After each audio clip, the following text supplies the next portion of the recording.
किसी देहात में एक गडरिया रहता था। वह बहुत गरीब था। उसके एक के बाद 4 लड़कियां हुईं। गडरिया और उसकी पत्नी चाहते थे उनके घर पुत्र का जन्म हो, इसलिए वे अपनी लड़कियों को अच्छा नहीं मानते थे। एक दिन गडरिया की पत्नी ने उससे कहा, घर में थोड़ा आटा पड़ा है, भी है, हलवा खाने का मन कर रहा है, क्यों न आज हलवा बना दें। गडरिया राजी हो गया। गडरिया और उसकी पत्नी चाहते थे जब उनकी लड़कियां सोई रहें तभी हलवा खाया जाए। उनकी पत्नी हलवा बना रही थी। इसी बीच एक एक करके 4 लड़कियां उठ गईं। गडरिया ने अपनी बेटियों से कहा, चलो हम दूर जंगल में बेर खाने चलें। उन लड़कियों को बेर बहुत अच्छे लगते थे। वे तुरंत तैयार हो गईं। गडरिया उन 4 लड़कियों के साथ बेर के जंगल में चला गया। वहाँ बहुत सारी बेर की झाड़ियाँ थीं। गडरिया अपने साथ ओढ़ने के लिए एक बड़ा कंबल ले गया था। उसने उन 4 लड़कियों से कहा, तुम उधर बेर खाती जाओ, मैं यहीं बैठा रहूँगा। जब तुम ढेर सारे बेर खा लोगे तो तुम मुझे यहीं पर मिलना। लड़कियाँ बेर निकालते निकालते काफ़ी आगे चली गईं। गडरिया ने वहाँ एक झाड़ी के ऊपर अपना कंबल डाल दिया। दूर से कंबल को देखकर लग रहा था कि वहाँ कोई आदमी बैठा हुआ है। गडरिया को हलवा खाने की पड़ी थी। वह उन लड़कियों को छोड़कर वापस आ गया। घर आकर उसकी पत्नी और उसने हलवा खाया। इस घटना को बीते कई महीने और वर्ष हो गए। लड़कियों के कारण गडरिये के घर में चहल पहल रहती थी। उन लड़कियों को जंगल छोड़ने के बाद गडरिया और उसकी पत्नी को घर काटने को दौड़ने लगा। एक दिन गडरिया अपनी पत्नी से बोला, हमने अपनी मासूम बच्चियों को जंगल में छोड़कर बहुत बड़ा पाप किया है। इतने साल बीत गए, पता नहीं वे कहाँ किस हाल में होंगे। कहीं उन्हें रात को जानवरों ने ऐसा मत कहो। मेरा मन कहता है हमारी लड़कियां कहीं अच्छे ठिकाने में हैं। गडरिया की बात पूरी होने से पहले उसकी पत्नी बोली। अपनी पत्नी से विचार विमर्श कर गडरिया अपनी लड़कियों को ढूंढने जंगल चला गया। वहाँ उसने आसपास के लोगों से लड़कियों के बारे में पूछा, परंतु कोई भी उन्हें कुछ नहीं बता पाया। एक दिन बेर के जंगल में एक आदमी गडरिया को मिला। गडरिया के पूछने पर वह बोला, इस बेर के जंगल के आसपास कोई बस्ती नहीं है। यहाँ रात को खतरनाक जानवर घूमते रहते हैं। गडरिया आगे बढ़ता गया। कुछ दूर चलने पर कुछ हड्डियाँ पड़ी हुई दिखाई दी।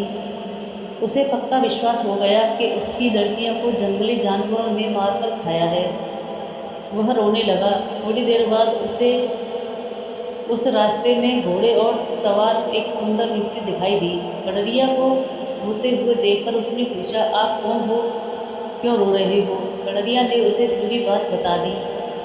गडरिया की बात सुनकर वह मुस्कुराई। वह बोली, मैं आपको एक कहानी सुनाती हूँ। गडरिया बोला, सुनाओ। युवती ने कहानी सुनाना शुरू किया। एक बार 4 लड़कियों को उसके पिता जंगल में छोड़ गए।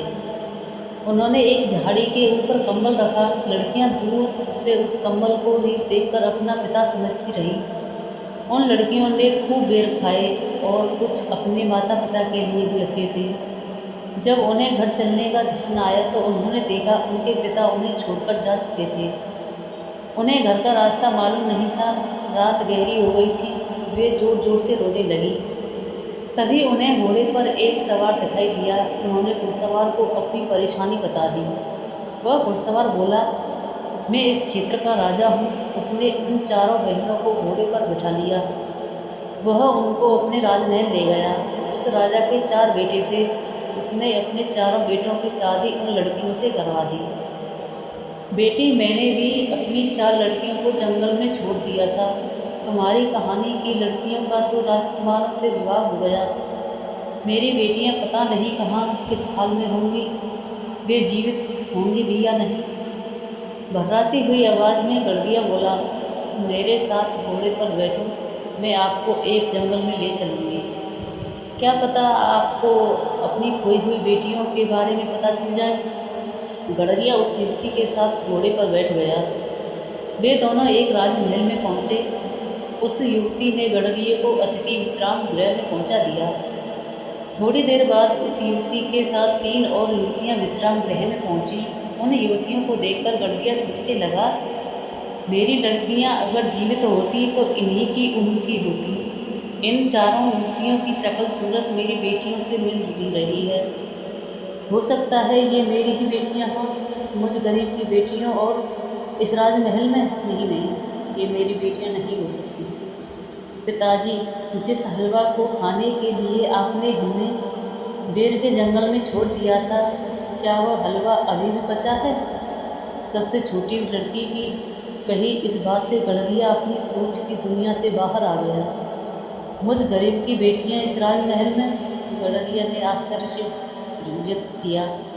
पिताजी, इस संसार में जो भी स्त्री या पुरुष जन्म लेता है, वह पूर्व जन्मों के कर्मों के अनुसार अपना भाग्य साथ लेकर आता है।